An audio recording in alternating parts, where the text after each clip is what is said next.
السلام علیکم ورحمۃ اللہ وبرکاتہ۔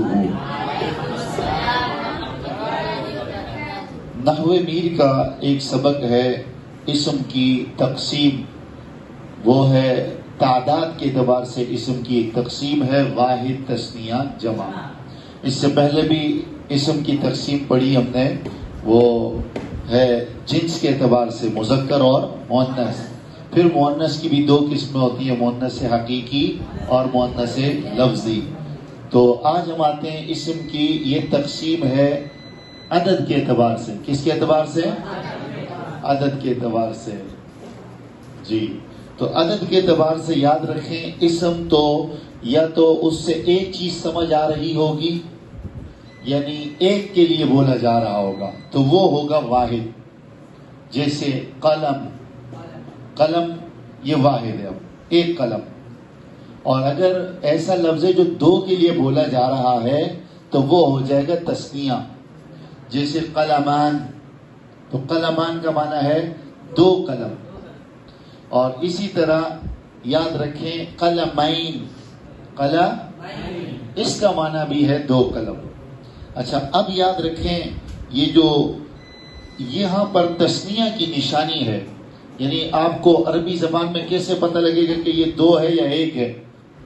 تو یاد رکھیں ایک کے لیے کوئی قاعدہ اور قانون نہیں ہے، بلکہ بندہ پڑھتے پڑھتے کثیر مطالعہ، جیسے مطالعہ بندے کا زیادہ ہوگا، پڑھائی زیادہ ہوگی، شعور زیادہ ہوگا عربی کا، تو جس طرح الفاظ آتے رہیں گے بندہ سمجھتا جائے گا، ٹھیک نا؟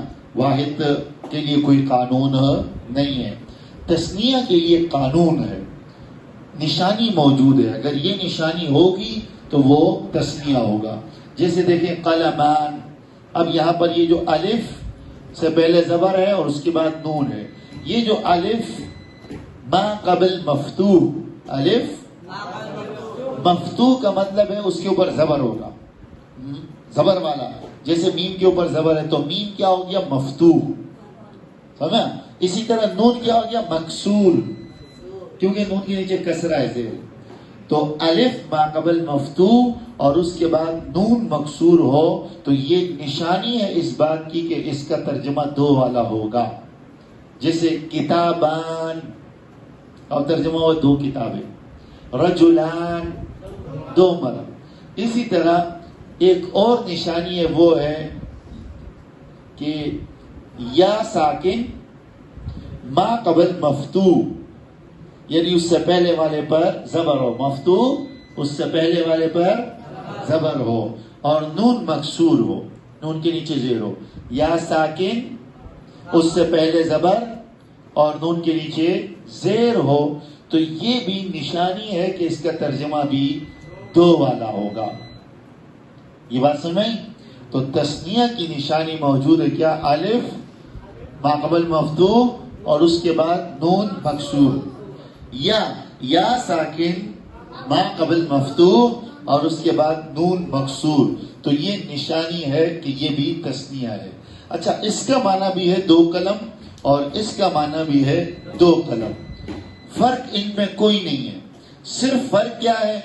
یہ جو جیسے قلم ہے تو قلمون آتا ہے، قلمن آتا ہے، اور قلمن، تو تین صورتیں ہوتی ہے اعراب کی، رفع، نصب، جر، یعنی پیش والی صورت، زبر والی صورت، زیر والی صورت۔ تو جب قلمون پیش والی صورت ہو تو اس کی اگر آپ نے دو والا معنی لینا ہے تو پھر کیا آئے گا؟ قلمان۔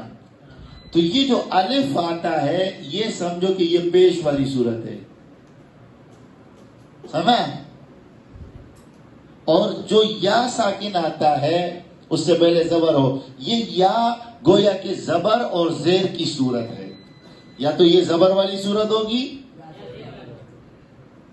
سمجھا؟ چونکہ آپ نے پہلے اس چیز کو پڑھا ہے رفع نصب جر، اس لیے میں آپ کو بتا رہا ہوں، ورنہ جو پہلے مرتبہ واحد تثنیہ جمع پڑھتے ہیں ان کو بھی یہ نہیں بتاتے، ٹھیک نا؟ ان کو صرف یہی بتاتے کہ بس یہ تثنیہ، یہ بھی دو، یہ بھی دو، بس، سمجھا؟ کہ الف ہوگا اس سے پہلے زبر ہوگا تو اس کا معنی دو، اور اگر یا ساکن ہو اس سے پہلے زبر ہو تو اس کا معنی بھی